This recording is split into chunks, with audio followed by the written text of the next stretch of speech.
Well, welcome to this week's Safer World by Design webinar. And today's topic is an important one currently in the area of chemical safety assessment, that of endocrine disruption. And I'm happy to have a new Safer World by Design partner with us today, Paul Thomas of Creatis. And he is going to discuss the in silico modeling approach that they've been pursuing there in terms of trying to evaluate such concerns, whether they're present or not.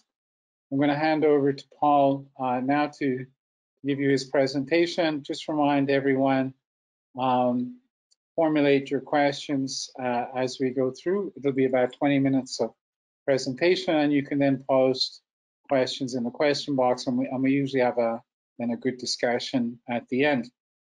With that, I hand over to you, Paul. Looking forward to the talk. Okay, thanks, Barry. So yeah, my name is Paul Thomas. I'm working for a company called Creatis, and I'm going to talk to you about our endocrine disruption testing battery, as we call it, as it's a set of tools. Before I start going into details about the battery, I'll just give you a brief overview of who we are, what Creatis is. You can find us on our website, www.creatis.eu. We're a pure in silico research and development company, which is specializing in predictions for human health and environment. And here are our offices. We're situated in close to Lyon in France. The reason we get up in the morning is to try to understand mechanistic interactions between chemical substances and biological matrices, and from there to be able to quantify the impact on human health and the environment. We have four areas within our business model. First of all, our in-house tool for all the models that we create in-house ourselves, called iSafeRat. That is a user-friendly, intuitive model which aims to have high accuracy and is based exclusively on high-quality data that we've rigorously verified in-house. We also have an in silico consulting support. So there we use third-party tools, software that exists from other areas, and that we can use to help us to build confidence in on endpoints which we don't cover within iSafeRat. We don't cover everything within iSafeRat. On the human health side, there are still major areas such as genotoxicity, carcinogenicity, etc., which we probably will not create ourselves. So we use other tools to be able to help us to do that. We're also involved in a lot of research projects because we like to be at the cutting edge of research and to help advance in silico methodology. And because of all the above, we also provide training and support to companies, notably get a lot of interest in OECD QSAR toolbox, but also in silico toxicology and in silico ecotoxicology. So I will go on now to explain a little bit about the context of why we decided to get into the area of endocrine disruptors. I was heavily involved in REACH, and now there's over 25,000 substances which have been registered over 1 ton per annum. On the market today, we're looking at about, according to CLP notifications, 125,000 different substances, and the Commission, driven by Parliament, has decided to minimize overall exposure of humans and the environment to endocrine disruptors. And they also wish to develop a thorough research basis for effective decision making, and that includes a systematic proposal to add endocrine disruption in vitro and in vivo studies to the REACH annexes, and there's a proposal for that which is now out. Although in silico tests are mentioned within the OECD ECA at level 1 within that framework, it's not at all really involved in national strategies today. And I'm involved in one particular platform which is called PEPA, which is a French platform looking at endocrine disruptors, and it's not really there to look at in silico techniques, but more to validate potential for in vitro and in vivo techniques. So given the time that it takes to produce in vitro studies and in vivo studies in GLP laboratories, and the amount of substances that really need to be covered in order to minimize overall exposure for humans in the environment, and given the much reduced time that it takes to do an in silico study, which could be, say, a minimum would be 15 minutes if you're actually working on it from a SMILES code to a 2D SAR, but if you're using a much heavier procedure like docking, it can still take a day. But compared to the laboratory studies, that's obviously has an enormous advantage in terms of time. So at this stage, the EU Commission decisions on endocrine and also on non-endocrine disruptive substances. There's a list of 98 substances right now. There are 4 of them have been considered to be non-EDs, while 12 of them are considered to be EDs, and all others are considered to be under development. So compared to the 125,000 substances which exist on the market, there's a long, long way to go. So what we decided to do was we'd consider the OECD ECA approach, which is based on adversity and endocrine activity modality, EAT and S at this stage, although I expect that will grow as time goes on. But it requires a biologically plausible link between the two. And then from there, there are new hazard classes in CLP for likely to be created for suspected or known or presumed EDCs. And we would interact really at this level of the endocrine activity modalities. We can't in silico determine adversity, but we can determine the potential for endocrine activity. We created, therefore, a battery based on 3 steps using very different technology. The first one we call iSafeRat ED SAR, which is a 2D structural alert based on something called our MECOA, Mechanism of Toxic Action Scheme, which really looks at structural, partly to some extent structural similarity, but mostly molecular initiating events. Then there's a second tool, which is looking at a whole bunch of different tools which are out there. Anything we can find on third-party models which exist that we can use to help to give us a further indication of potential for endocrine disruption or not. And then the final one is another in-house tool that we spent 2.5 years building, which is a 3D modeling docking tool, a complete pipeline for molecular mechanics, which is used to look at protein-ligand interactions. So we use this 3-step model in order to be highly conservative, and so that hopefully we can consider substances as being low priority when they come up with no indication of concern. And in fact, from our current vision, I think we're looking at something between 70 and 85% of substances which probably have no potential whatsoever to be endocrine disruptors from what we've looked at. So how do these tools work? Well, the step 1, iSafeRat ED SAR, is really based on a lot of it on the in vitro data, which is coming from, especially from Comptox, but also from some in vivo data, EDKB, and various other databases and publications. So we've got over 10,000 in vitro screening tests. And it's really based mostly on the in vitro transactivation or reported gene assays. For those of you that are not aware how they work, basically a potential endocrine substance, in this case it would be estradiol, which is a steroid, comes into the cytoplasm and then gets through the nuclear membrane, will bind then to a specific receptor.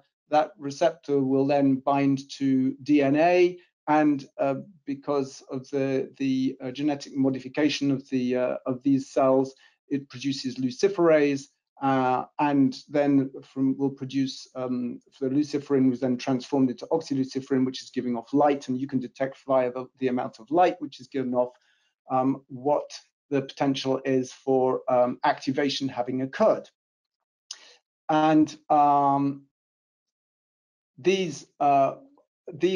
there are plenty of results which are available for these kind of studies. This one is an example which has been used within Comptox, and it was in this case instead of being luciferase, it's beta-lactamase antagonist assay, which is still works on the same basis of light emission, and in this case, it's for the estrogen alpha receptor, which is showing a positive result for tamoxifen. So we use these, but we don't only take the values which come straight out of the Comptox. We look at each one of these assays and we validate them internally and decide ourselves on where the 50% effect limit is, whether we're beyond cytotoxicity limit, whether we're beyond the solubility limit. So each individual assay is looked at, and so far, based on these methodologies, we've achieved 99.5% accuracy on our training set. The endpoints which are currently covered by this model, the estrogen receptors alpha and beta, androgen receptor, there is alpha and beta thyroid hormone, thyroid peroxidase, also the iodothyroid deiodinase type 1, 2, and 3, sodium iodase symporters, thyroid stimulating hormone receptor, progesterone receptor, follicle stimulating hormone receptor, and aromatase methods.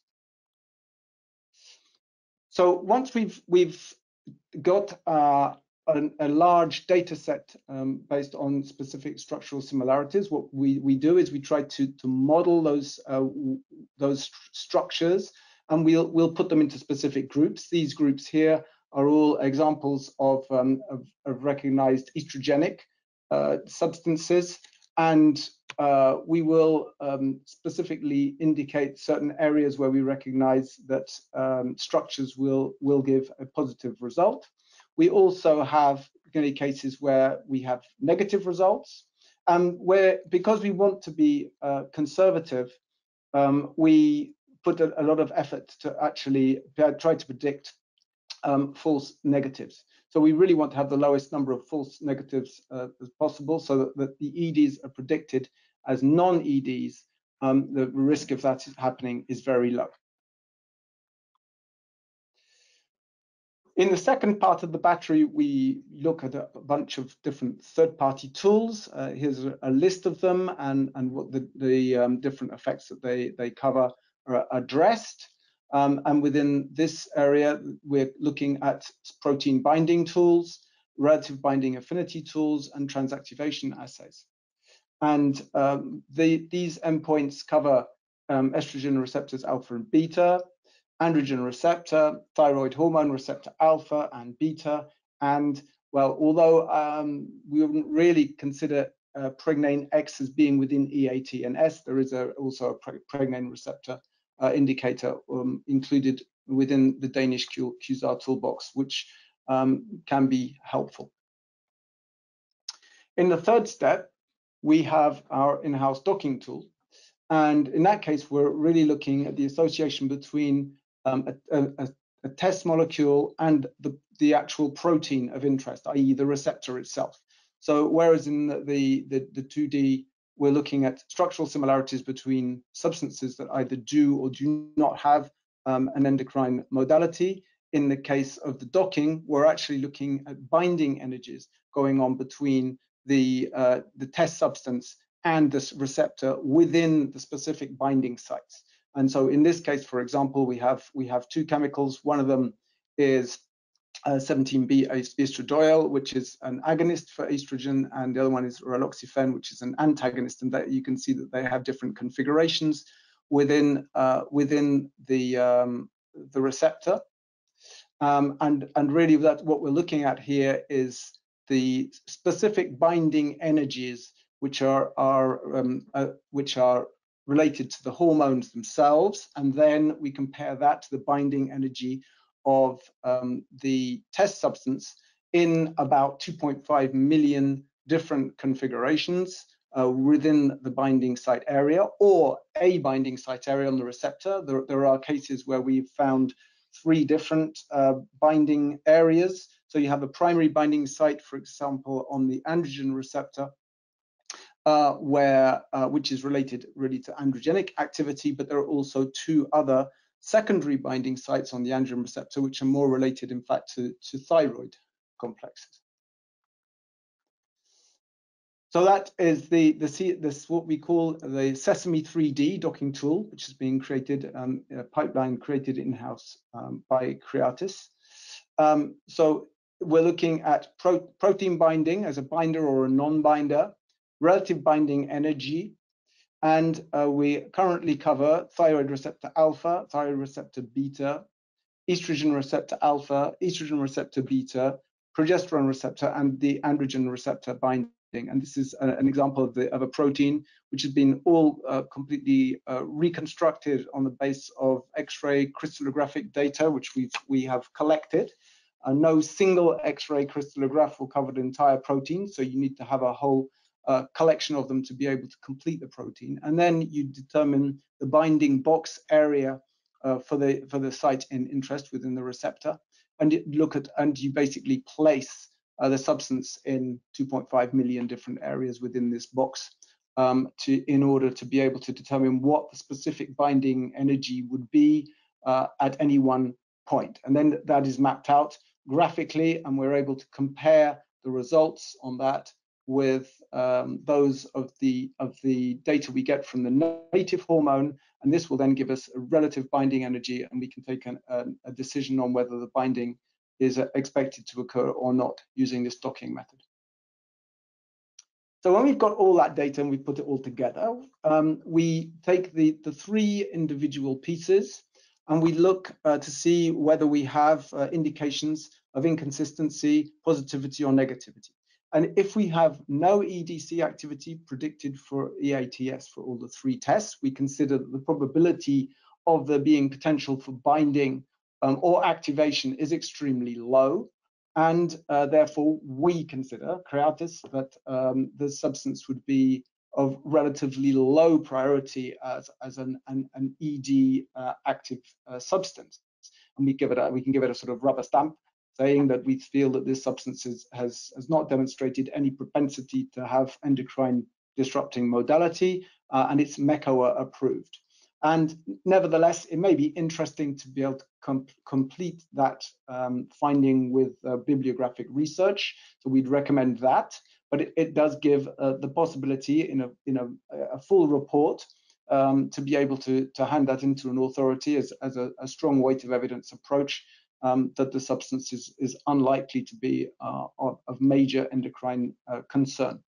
If, on the other hand, we find that we have inconsistent results, so we have maybe conflicting positive and negatives, and obviously we look at this in detail. We don't just provide you readouts of the individual data, but we look internally and expertise the results to decide on how meaningful a positive result would be or negative result would be if there's conflicting evidence.